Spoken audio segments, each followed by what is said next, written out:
Hey, I'm Stephen Smith for Tour de West Lafayette. A post-war building boom was created when Purdue University's faculty and staff swelled to accommodate returning veterans on the GI Bill.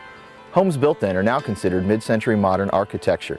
Features include ample windows, post and beam construction, and flat roofs. Let's visit some of these homes.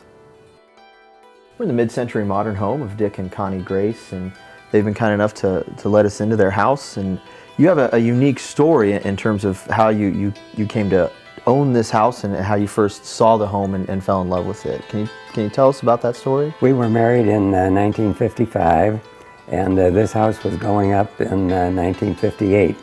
And as young newlyweds, we were driving around on Sunday afternoons looking at houses and where we would like to live.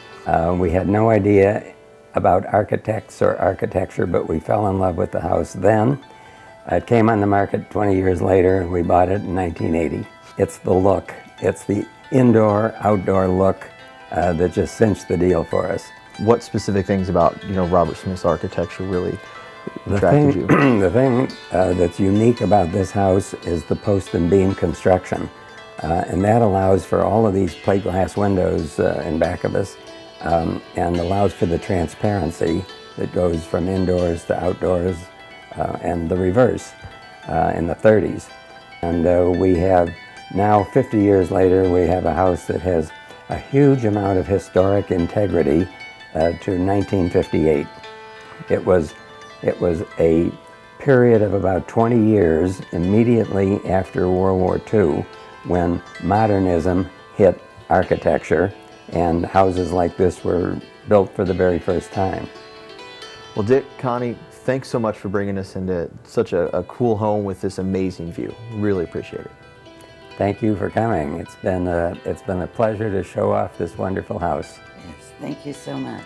We've enjoyed it. We're here with Jim Songreth at his home in West Lafayette. And Jim, what makes this home unique? The unique quality of this home is that it was based on the strictest rules of the Bauhaus school in Germany, and it is a no-frill approach to architecture. And when it's classified as a mid-century modern, what does mid-century modern mean? I mean, behind us, I see we've got some really large windows. Mid-century modern means that the house is now 50 years old plus, and it was a break in tradition from the Victorian style and is a very clean, strict sense of geometry in its construction. What was the first thing that really attracted you? At a very young age, I was always interested in architecture, and those buildings which were different in nature were the ones that I was attracted to. And as an art teacher that retired, I knew that I wanted to live in the West Lafayette area, which is actually a haven of mid-century modern architecture. It was designed by Evans Woolen for Dr. and Mrs. Garretson. And my sister happened to be going down Salisbury Street when there was a heavy rainstorm and turned around, picked up Mr. Garretson, who was out for a walk, drove him to this house, and that's how we actually found this particular building. And how have you been able to try and decorate this home in a way that matches the style of the house?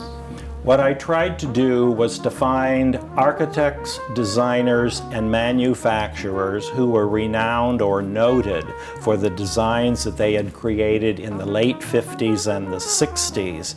And doing research, found that there was an ample amount of those kinds of pieces that would be the perfect fit for this piece of architecture, such as the chair that I'm sitting in, designed by Pierre Paulin, the French architect, and it was manufactured in the Netherlands in 1960.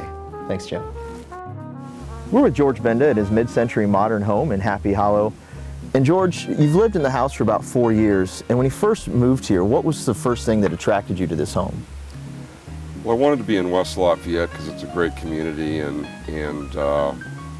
driving into this neighborhood, the peacefulness, being back in the park, and the house itself, I thought was really neat being a mid-modern home. I really wasn't looking for that at the time, but as I looked at the property and looked at the lot, kind of fell in love with it.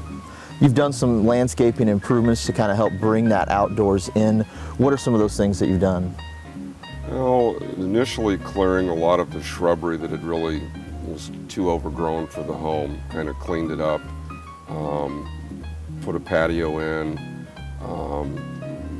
did some new plantings.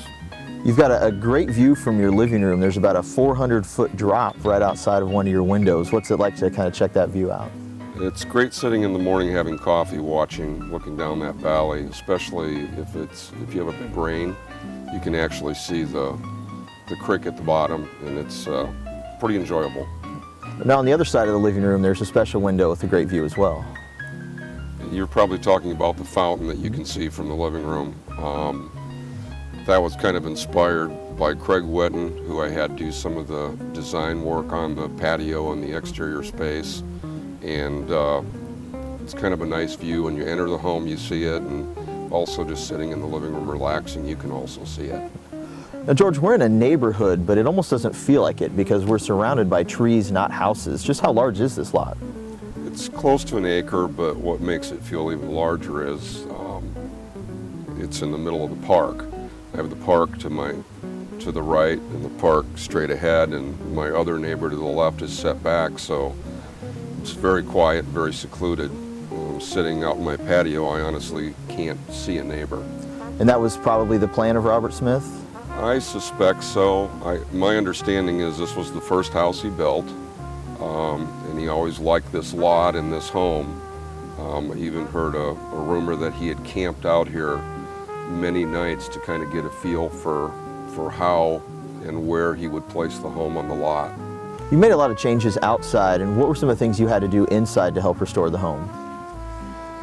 Mainly cleaning the home up. It had been neglected a bit, refinishing the cabinets, refinishing all of the doors.